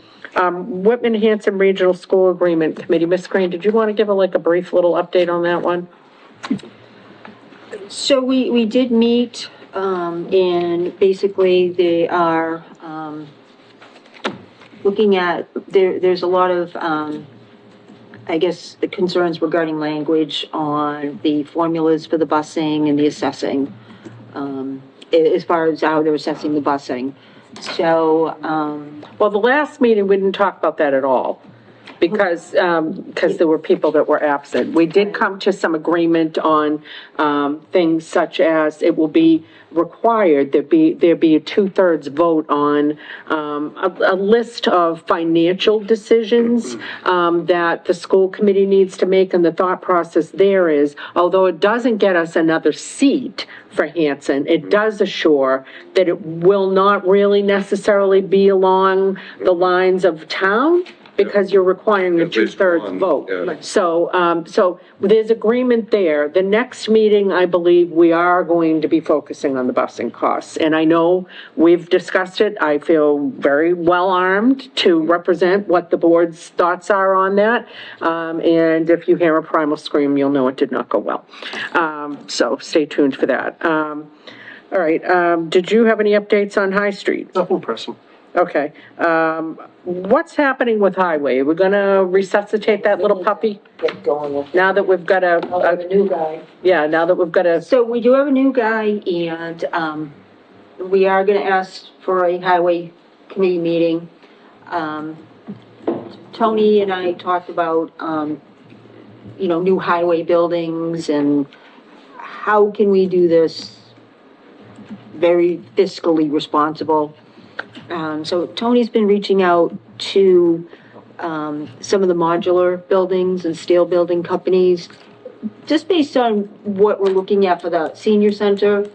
There are some companies that do very good work with steel buildings and modular buildings. So we're reaching out to get information, and then present it to the highway committee. so, There's a lot of preliminary work, as you said, it's easier if you have something before you that says it's gonna cost this much, and this much, but, so that's what we're gathering right now. we need to really, and I'm glad you're sticking around, because we need to really revisit, just conceptually, we've got so many different competing needs, and we've got some potential of meeting some of those needs, if we get the, town meeting, votes to fund certain things. But for instance, we've got that blank, slate over at McQuon now, right? We know that the library is not going to get the grant. Now, perhaps they wouldn't have gotten it even without the MBTA community, and perhaps the town wouldn't have voted to support it even if they got the grant. These are all unknowables. But where we're at now, we're not MBTA compliant, they will not get the grant. They've already been told that. I met with Karen Stolfer and Corinne Cafardo. We had a conversation, and I think we talked about this at our last meeting, where I said, look, the senior center had a study that they did that talked about their needs. You guys had something that was a, new reimagined library, which is wonderful. Part of what you came up with was maybe reconfiguring the existing building. Now I need you guys to get together and tell us, if we're gonna use that existing building, what would we do? Because it seems apparent that we can't afford to build a new senior center or a new library. That's just not in the cards. But we do have some room if they need to bump out on the existing footprint on McQuon, and we'd need to know how much room do they need to bump out? Or not necessarily now, but at some point in the future for parking, for build out, et cetera, et cetera. So we need that. Then we've got, simultaneously, we've got the highway guys, and we know we need to do something for them. The building is literally coming apart at the seams. One of the buildings is the salt shed. Then we've got the fire department. And again, I know that's a little bit further down the road, but inadequate. We talked about this at our last meeting. Somehow we need to have a comprehensive, 1,000-foot view of this building is the priority, then this, here's what we think we need to do, here's where we can get funding. And again, I realize that it's not convenient that we can't necessarily get some grant money, but there may be federal grants out there. We might be able to ask our state representative and our state senator for earmarks. There are other things we could do. I mean, Pembroke got money for their community center through their senators, Markey and all of those, and Keating and everything. We've got those guys. We can ask them for things if we come up with a plan. So I'm not going to be a defeatist and say we can't achieve anything because we can't get state grants anymore. There's other sources of money. It is going to be more difficult, but it's not impossible. And we still have needs, and we still need to move forward. We can't just, sit here and rot into oblivion because we're not getting any state grants. And that's why we wanted to at least start, because we need to start somewhere. Yeah. We know right now the highway is kind of at the top of the list based on the condition of the buildings. And realistically, brand new buildings and things like that might be well out of the reach of what the residents are willing to approve. Yeah. However, going in this direction, and just, we're gathering the information, and could possibly present something and then go from there, one step at a time. At least we can address that, maybe, well below a budget that the residents are willing to support, and then we can build on that. But, that should at least be a starting point. Okay. Is looking at highway. There are many other towns that have looked at these type of buildings for saving money, but yet achieving a brand-new building, at a fraction of the cost of what brick and mortar and things like that. So, I think it's well worth exploring at least and seeing what we can come up with. Well, you see, Present. all kinds of businesses all in East Bridgewater, all in that area, that's the buildings they're building. I mean, it's just the way, And Webster Printing up the Yep, street, yep. put a new building and they connected it, and it probably was a fraction of the cost of brick and mortar and things Yep. like that. So we're starting somewhere, and then, we're gonna present it, and then maybe we can build on that, because we know, as far as the other competing needs, they're not as immediate as the highway building is. Yeah. I would agree with that, particularly since we've addressed the senior center, issues with the modular thing. And the rest is sort of like a planning, more 5 to 10 year type of thing. Highway is so long overdue. Right, and if we can achieve that, at a cost that is reasonable to the residents and they will support, we can focus on that, and, we won't have a plan that goes on the shelf. We can move forward with the actual building. And then, we can concentrate on some of the other more expensive, projects. So do you guys agree that the immediate, okay, nobody feels differently, okay. Related question about, we talked the other day about the dry storage Yeah. building, is Yeah. that is going good, going well? Is that? As far as Yeah. as far as I understand it, is going very well right Good. now, yes. Yeah. It's getting really, important machinery that's very expensive out of the elements. Okay. And it's given them a little more elbow room Yeah. too, where Yeah. they are, yeah, yeah. Yeah, That's what I was so hoping. stay tuned. We are working on it. We have a great team in place, so we are working on it and hope to bring information to you. And as far as our community engagement and things, there's lots of ideas that I learned at the MMA conference last week, a couple of weeks ago, that I really want to put into motion and really gain that support from the residents. Okay, cool, that's great. Well, whatever we can do to support you guys to get that popping, that'll be great. And, any other committee updates? No, the only one, I'm gonna be at the zoning board of appeals meeting And next. how's that going? That is going very well, but I'm gonna be, I'm gonna be at least from 7 to 8:15, 8:30. And going Next week. forward in the new year, we're gonna try to avoid Yeah, conflicts? I gave her Yeah. our schedule, so I'm hoping she avoids future conflicts. 'Cause Okay. we don't have to meet every Tuesday. Okay, all right. All right, well, that's great. That brings us to the town administrator report. All right. All right, Madam Chair, Vice Chair, members of the board. Thanks, Tony. Good night, Tony. Happy to report our accountant, contract was up for renewal November 30th. We signed a new contract with him that starts December 2024 through June of 30th, 2026. Mr. Kinshirf is doing a great job for the Definitely. town. He's very upbeat, he fits in very well, so I didn't see any other reason to not wanting to continue his services with the town. His price did increase $5,000, but, that's the going rate for accountants these days. IT director position, yay. So we did repost it, and we received a number of resumes, December 2nd. Yesterday was the due date for all resumes, so we do have a number of candidates, that have municipal experience we focused on. We do have someone who is gonna be helping us out with the interviews, who's not connected to anything, but has lots of IT experience. I shouldn't say he's not connected, He's connected. he is connected, I should say, but, It's Joe Campbell. Joe Campbell.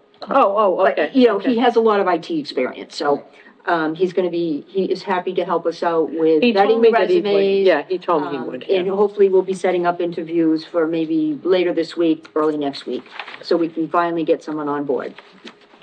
That's great. So very happy about that.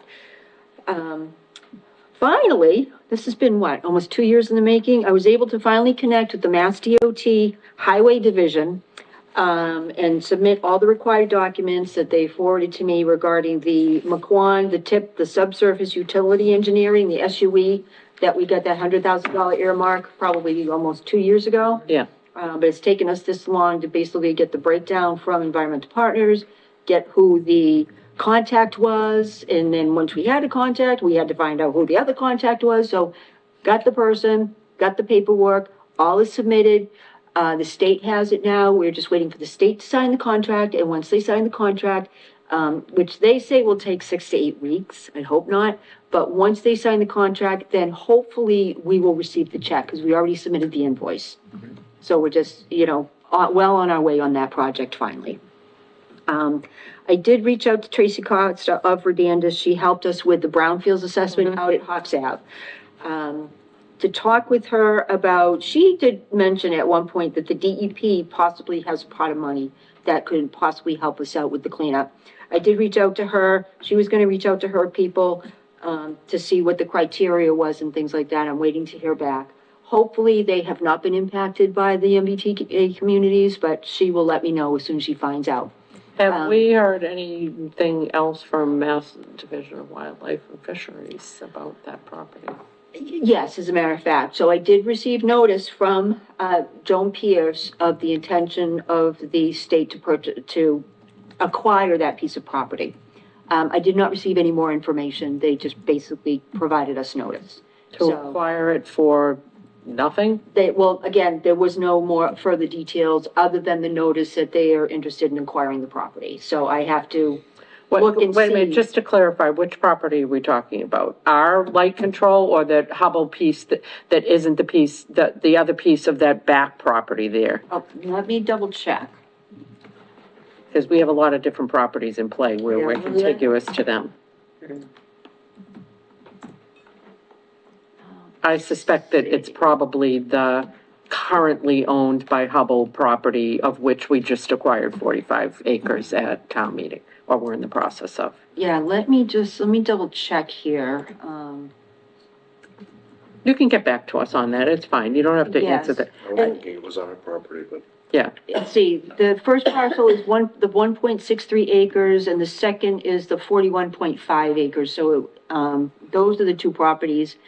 I don't believe the Hawks Ave is included with that, but Okay. I will double check. We're also still waiting on the appraisal for that, for the Hawks Ave, that particular piece of property. yep, The appraiser did say he'd have us to at the beginning of December, so I'm hopefully, I'll have that. I'm gonna reach out to him, as far as the appraisal on the property. So we did hear back on that. So as long as, again, I'm still waiting to hear back from Tracy Costa.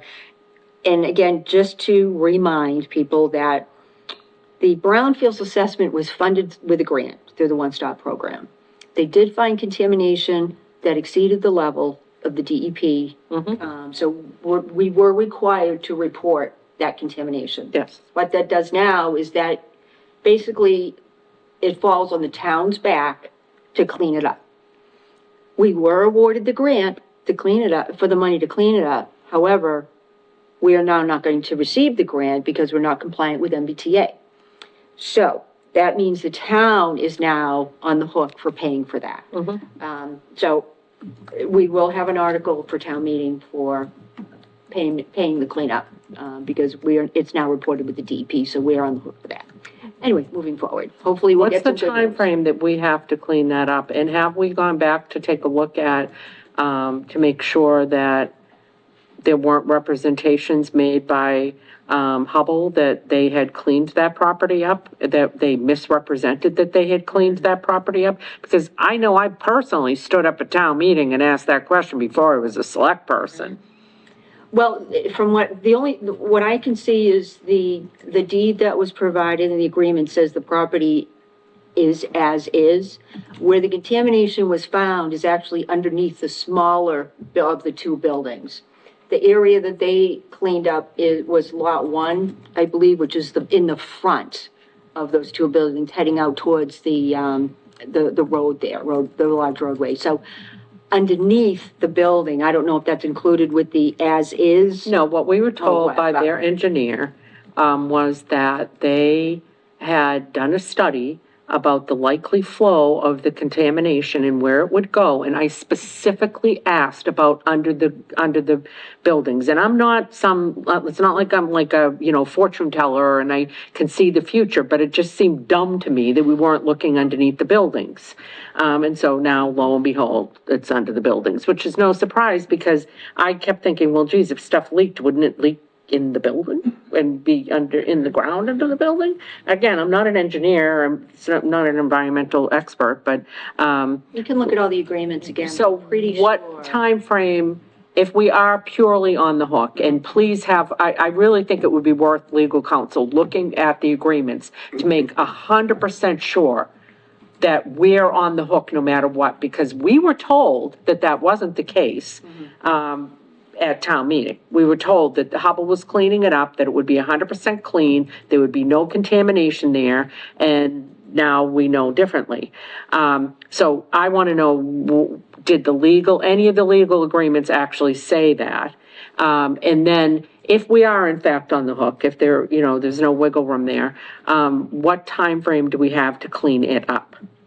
I will definitely check with Tracy on the time frame, because it has been reported to DEP. We had to report it within 120 days, so I'll definitely check on the time frame.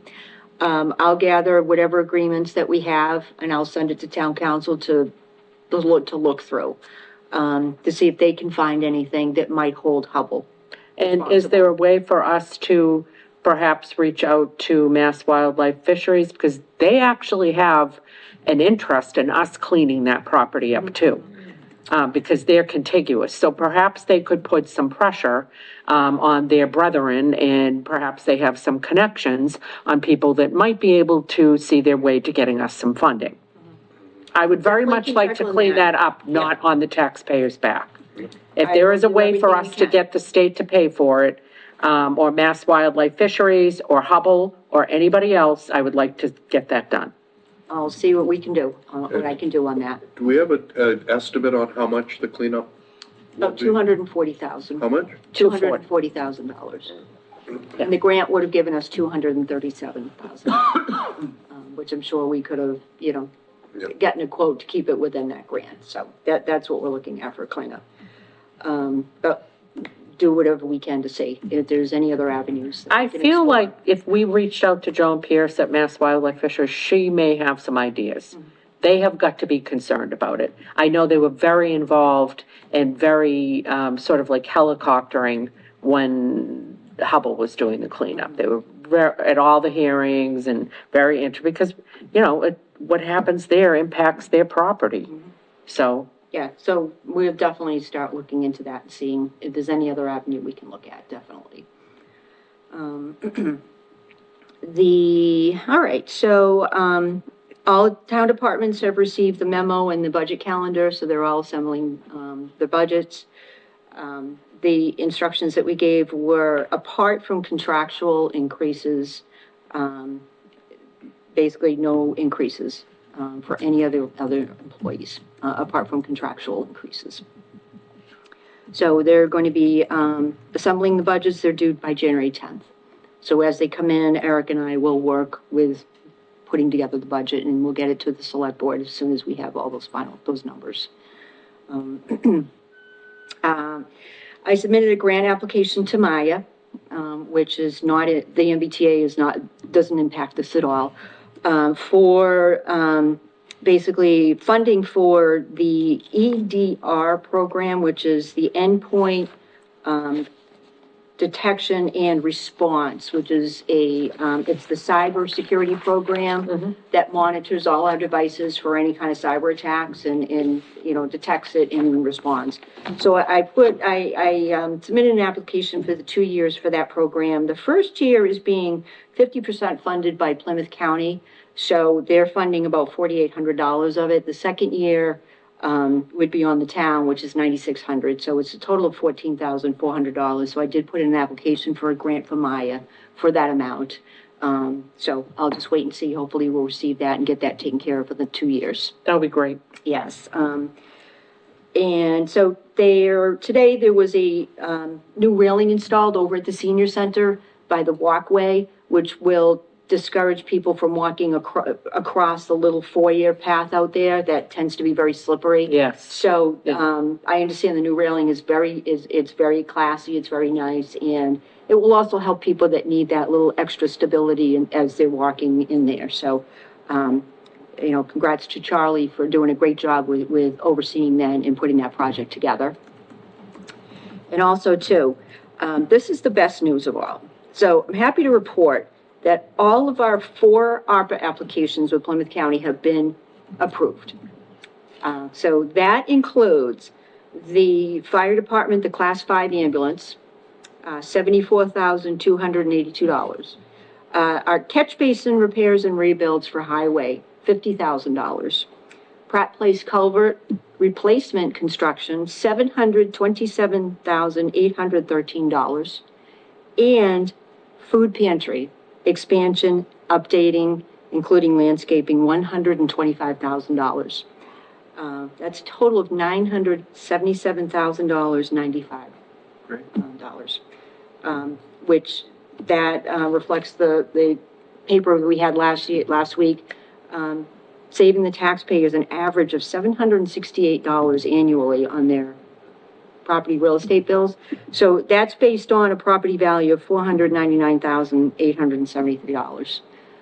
So a lot of savings and a lot of really great projects. Good work, Lisa. Plymouth County will be here next week, the 10th, to present all those checks.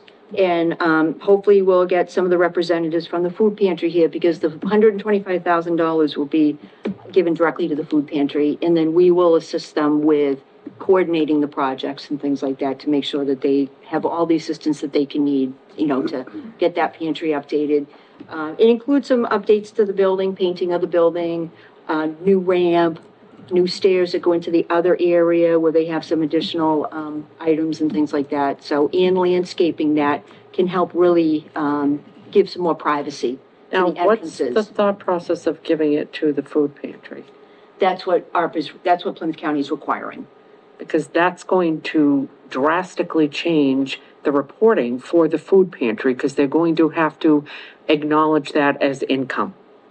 And that is going to really cause problems. Have you guys talked to the board of the food pantry about that?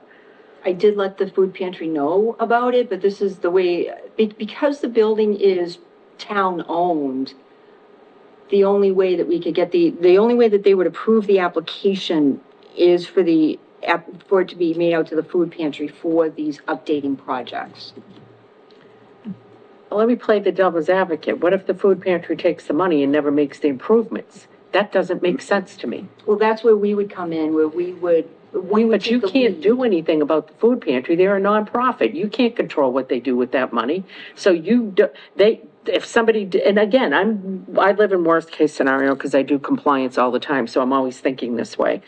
Let's say somebody from the food pantry decides, oh, wow, windfall, I'm gonna take a trip to Bermuda with, the $125,000. That's crazy, Lisa, because that means the money's been given to a private organization to do work on a town building? Yeah, that's the only I way that they don't- would do it. I That's the thought only that way this that they was would issue all- it. I thought the reason this was happening was because of the flooding. It was happening because of the It does flooding. have to be fixed, It but you want it to be fixed under the auspices of the town. Correct. The food pantry. Correct. I don't know I don't It know really the doesn't make legality any on that. sense to Can we, me. as landlords, That's what I'm saying. demand that they use it for and offer, monitor somehow and have them, show us that they're Well, doing it? That's where we would coordinate all of the repair, all of the work being done. Because the food pantry doesn't have people, they're not set up to do bids for work, and, they're just a tenant. Right. And that's where we would come in with assisting them with overseeing all the work, but that's the way that Plymouth County required it. So the Plymouth County, they're not giving like a symbolic check. They literally said, we are writing a check to a nonprofit. Interesting. Yeah, I had to submit the lease. Yeah. I had to submit the lease, and Did they know they did that? Hmm? Did they know that Do they know that our food pantry is a third party? Yes, It's, they do, yep. okay, They so- know that basically they lease for, you know, for like $1, Yeah, a town-owned building, and that's, no, I get that, Yeah. but it's, so the money's for the building, but they're requiring us to write it to our tenant. Right, because That's right. the food That's what pantry doesn't make doesn't any own the sense. building. that's Did- correct. did they Yes, know that, though? They do know all of that. They know that it's a town-owned building, that the food pantry is occupying a town-owned building. But not all of the building. Not all of the building, no. So I had to submit a copy of the lease. I had to submit a letter that says, the food pantry will be using this money for updates, new flooring, new, additional refrigerator, additional freezer, repairs to the ramp. And who signed that? Because we couldn't sign that for them because we're not them. No, I had to put a letter in. But saying- you're not part of the food pantry, though. No, we're not part of the food pantry, but as part of the application, I just needed to say what updates would be done to that part of the building. No, I get They that, are- but But how are but you if I making a was- representation? But that's the thing, Yeah. if I was a landlord, right, and I was charging a tenant of mine rent, I own the building, but they charge me rent to live there, and then I say, I file, like a subsidy for something, that's for my building, but I say it's my tenant's, I put my tenant's name on there, that's illegal. Like, I can't do that. So, do they know? I think something's missing here. Yeah, because I get where you're coming from. I do think that you should just clarify that they are very much aware of the circumstances, because what they're doing is they're taking the town of Hanson, and we are writing an application for a third party that owes us nothing. Just because we charge them $1, we could have charged them $10,000 a month if we wanted to. They're literally a third party tenant, like that's it. So, They are aware of that. They're But what fully binds aware. the food pantry to do what you think they need to do with the money? Yeah, How is the the, board of how is the directors food, voted how's the food pantry bound to do what you or what the Plymouth County thinks needs to be done if the check's being written to them? I don't know what we're buying them, but I mean, Charlie and I did meet, with is it Kristen? She's not the board, there's a whole board. yeah. There's a whole board. She's the director. So I Yeah. have to say something here. This is December 2nd. We've known that this money was being worked on to give to the food pantry to fix the Not with the mess. check made payable to the food pantry, that's the problem. Right. Not that it's, that the underlying issues were gonna be addressed, that's fine. To your point too, that like that is income, and as a nonprofit, you have to report that to Yeah, the IRS. and it really 1099. changes the situation and the type of reporting that you, Check over to the town? yeah. I think Endorse the that's check that's to what the you town? getting at, is like, Oh. that has to be the control, like, the money has to be given to us. Right. All right, I'll have to call Tom O'Brien and see. I mean, they may have to cancel it. I don't know. Yeah. I don't know those semantics, but they're well aware that the food pantry is occupying a part of a town-owned building. So they I- were well aware of that. I had to give them the lease. Yeah, So No, I I don't trust know, you I'll have to talk to communicated that. Tom, It's and this is the way they just- said it had to be done, but, I mean, if we have to cancel, we have to cancel it. I was just trying to do a good thing to help No, the food pantry get these we're not, updates, we're, so- It's this not a isn't, knock on you. this isn't about you. This is about, there's something that just doesn't add up here, because what I know is that this money can't be going, like, would we ever give ARPA money, say, to a private business just to do whatever they wanted to do with it? because like the beekeepers, they Yeah. operate out of that, right? So it's the Yeah. equivalent to giving it to the beekeepers and just being like, okay, let's, hope you do it. Like I said, this is how they told me it needed to be done. To me- No, I believe that. So I should- I explained it fully exactly what the food pantry was, and it was occupying a town-owned building. Well, and- from my perspective though, So- in addition to that, I understand that Plymouth County knows that. I do believe that you communicated all of this very clearly to them. Yeah. I believe that, so I don't want you to think I Yeah. don't believe that. I'm also curious about these nonprofit board members. Do they know that that they now have to report, like there's We liability? do not know. That's my point. Like, because there's a whole bunch of stuff that they might not even know they have to do. Oh, so, all right, so I'll have to call Tom O'Brien and see what else we can do. I mean, I don't know Yeah. what other options. I don't know if they will have to cancel that and we'll have to resubmit an application somehow differently. I'm not sure. I'll have to find that out. I wasn't, you know, I don't know about the reporting or anything like Yeah. that. It might just be as simple as, once they figure out the nuance of this, instead of having that as their, like, their requirement, they can just have a, okay, it's not the requirement anymore, you know what I mean? And just shift it right to us, give them a symbolic check, but it really goes to us. It might just be something that simple, but if someone inherits a gift, especially all of that has to be reported to the IRS, all of it, because it has to maintain, that's what maintains your nonprofit status. How do they know they're not gonna pay their board members all of a sudden? Yeah. They could say they're gonna use it for this. Well, They and could just pay them there's report, like, you know, again, I've recused myself from every vote and anything having to do with this, but I do feel like I have to say something in this moment. We rely on the Greater Boston Food Bank for a huge amount of what we get for donation, you know, for food.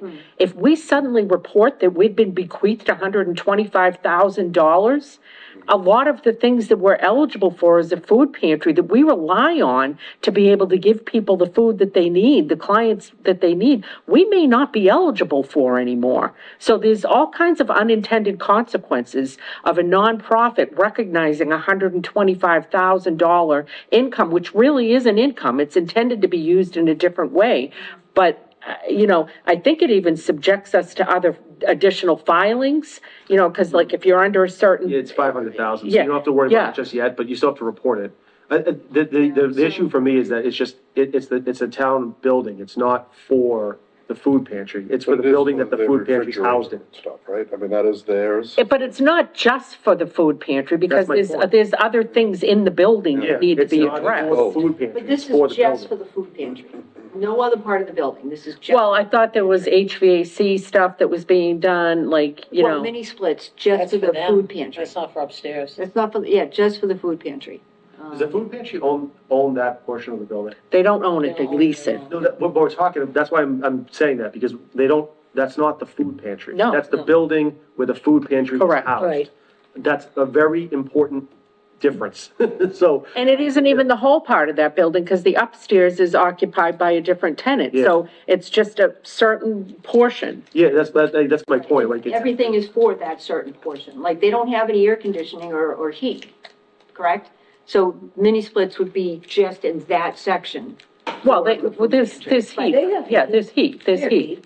Oh, Yeah. all right, so Yeah. they don't have any air They've conditioning or always something, had- I don't yeah. know, so. Yeah, I would just say. I'll have if you to, could I just have to call work the Tom check. O'Brien Yeah. and see about that. I mean, don't be surprised if they have to renege this and we have to rethink it Unless the somehow, new so. furnace got wiped No, out they by the might, it's flooding. just.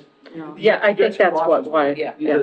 The first option is hopefully, there's three options really. One is we're all, you know, what we're raising right now isn't a problem, and they know about all of this already, and it's all a moot point, we're making a mountain out of nothing. Second thing is they can just change their internal regulations around this and just give it to us in the wording that actually makes sense, and they can still give the food pantry a check of some, like a symbolic check. But the third is that the board of the food pantry needs to know that they're about to get this money in their name, and they need to educate themselves on how to file this stuff now, because it is 100% reportable. Right. Like, they have to do And it. that's not the intent at all, to cause this type of Oh, problem yeah. for them. It was just mainly for improvements to their area of the building. Yeah. That would make their area, you know, like I said, new flooring, that would make their area more better. Yeah. You know, updates and things like that, so, Yeah. I don't wanna keep causing a beating problem this, for them was never an intention. But when we're talking about Hanson's ARPA money, it's always been Hanson's ARPA money, not ARPA Correct, money that we're gonna correct. move to someone else. Correct. This amount of money is not gonna go to Hanson? I mean, it's gonna go It's somewhere going else? to the Hanson, when originally it was proposed, it seemed to me as though it's a Hanson building, it needs to be fixed up, you know, like, just like any other building. And it happened that building had had a flood, and then, you know, as a landlord, fix it. you know, the town of Hanson didn't want to have to pay out of pocket, so we were gonna get that money from ARPA. Right. Made sense to me, I'm just so, happy that we caught it now, rather than doing all this, and then then we have to deal with the repercussions of trying to figure out how to work with them. It's better to catch it now. Hopefully, it's just a thing that's super quick and they can fix it, or we're just completely wrong, and that's fine too. Is that Um, something you can work together on, or is that? No, I'll call Tom O'Brien in the morning and I'll talk with him. Yeah. The treasurer for Plymouth County. So I'll talk with him and I'll see what he says and get his guidance and things like that, Yeah. so. If there's something that we have to tweak with the application or like resubmit it in a different way. Because I think We'll the, I definitely think do the that. food pantry's gonna have to sit down with their accountant, and like talk about like what, you know, because this is unprecedented. And as I said before, this is a group of well-intentioned volunteers that get together to stock shelves and to provide needs to people that, you know, that have got food insecurities. Yeah. They're not experts in hiring contractors or following up on contractors or procurement or like the, And that's what we would do it all. We would take the lead on that. You know, but do you see how that gets weird? Because you're taking the lead, but then if the food pantry gets the money, they're supposed to be paying, like it's a whole, it doesn't, something is just not jibing on this. Like, how can you be the procurement officer if the money isn't under your control? Right? It's the bill, So, yeah, so. Yeah. All right, I think we've beat that little Yeah, dead no, horse I to think, death. you know what the questions to ask, and you did, Yeah. you did the right thing. I'm just glad we're talking about it. Yeah, no, I 100% don't want you to think that we don't think that you communicated the right information, Yeah. or that this isn't a great thing, that we're getting the money to try to fix that up and be good landlords. Nobody's disputing any of that, and, you know. Yeah, I don't want you to walk away Yeah. feeling like you did something wrong. or Yeah, anything like that. You I know it you feels that way, it's just very anxiety provoking, because it just doesn't add up, the whole, you know, and it may be that this is such an unusual circumstance that they're trying to just apply, like, this is the way it would work, and it just isn't gonna work in this situation, you know? yeah, like I said, I mean, you know, Tom's very good, so I'll call him and just talk about the repercussions now that I understand them. I didn't know anything about this, but I can certainly talk with him about that. And I'll you know, I'll see what his guidance is. And then, like I said, if we have to tweak the application or, you know, if there's something he can think of we can do, Yep. then we'll go in that direction, definitely. So Chris is the director of the like, giving the food. The president of our board, is Sue Schweed. So she is the person that you need to be speaking to make determinations about anything having to do with the board, or pulling the board together, or anything like that. Like, Chris is on the board, but she's not the chair, she's not the president of the board. Yeah. All right. Okay, perfect. Okay, moving on. Just want to let everybody know, so, I'll be on vacation December 30th through January 3rd. I'll actually be out of the country. Lynn is gonna be on vacation January 1st through January 9th. So, the office on Thursday, January 2nd, will be open 11 to 4 when Emily is in, hopefully. But the office will be closed on Friday, January 3rd. You know, we'll put it on the website, social media sites, just so everybody knows. But just want to let, you know, I'll say it this week and then I'll say it next week so that, you know, people have heard it twice, just to know. And that basically, concludes my town administrator report. I had one little thing that now, of course, I'm not gonna be able to find it, that I specifically had Lynn print out for me, because Yeah, for Kevin, it was right Yeah. on top. huh? It was right on top. Yeah, so that's not helpful, because I've completely resorted everything. Let's see. Here we go. I apologize for this, in advance, but, I should have mentioned this a couple weeks ago, so it's not timely. But, I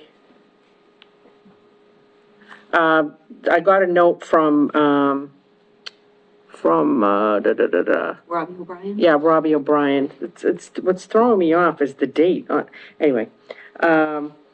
It was from Robbie, just talking about, just to give you a quick update on events. Hanson Fire Department and Hanson Police Department, responded to a person trapped in concrete. Is this the most recent one? I'm sorry. It's just that awful thing down. in Dwight Hopewell. Street? Dwight Street? Track sheet? No, I don't think this is the most recent one, huh? Dwight Street. Yeah, but this says February 7th, 2024, so I don't think this is the most recent thing. Anyway, let me just see if I can find it, and I apologize, Lisa, just continue on and I'll see if I can find it. Well, she's got no more, she's done. Yeah, she's All right, set. well, I'll have to read it at our next meeting, I guess, I'm sorry, but, Robbie O'Brien had sent me something, I think it was when there was an obituary, and then also I think he had told me about, Kevin Dykes. I'll look for it next Yeah, I was week. gonna say, keep giving up cryptic breadcrumbs, you're gonna say. I know, People in it's just anxiety sprinkling here. it out. No, no, Wait until next week. no, it wasn't an it was at the same time he had sent me the obituary about the former, fire chief. He had told me about some amazing work that Kevin Dykes had done, but Okay. I don't want to misarticulate what it was, and I want to make sure I get it right. So, so I will tell you about it next week. Next week, what have we got on the docket? Just trying to, the CCC, Yep, so there's the opera check presentation. Yep. Nope, this is today. Why? Oh, this is wrong. There is an audit, for the Whitman Hanson Regional School District. Presentation. oh, okay. They're presenting their findings next week. We're accepting resignations of Frank Lewis. Well, excuse me for a second, were we going to speak to him before he presented it to the board, just so that we don't have any surprises? I didn't have anything to speak to about with him. You know, Okay. This is, they're just gonna present their findings of the audit to the Whitman Hanson Regional School District. Yeah, maybe we can, talk offline, and, I want to make sure that it's well thought out and that, it's going to be meaningful for everybody, and that we're not getting mired in unnecessary details. Okay. So there's, Frank Luisi's resignations. Yep. There's a surplus car for the police and, annual licensing. Okay, Annual licensing. okay. Okay, yep, all right, great. Okay, then, I will entertain a motion to adjourn to, to executive session pursuant to open meeting law, chapter 38, section 21A3, to discuss strategy with respect to collective bargaining or litigation if an open meeting may have a detrimental effect on the bargaining or litigating position of the public body, and the chair so declares. Litigation discussions and executive session pursuant to open meeting law, chapter 30A, section 21A7, to review and approve executive session minutes not to be released, November 6, 2024, November 12th, 2024, November 19th, 2024. I will entertain that motion. So moved. And we Second. will not be returning to open session. Roll call. All right. All right. Aye. Okay, thank you very much.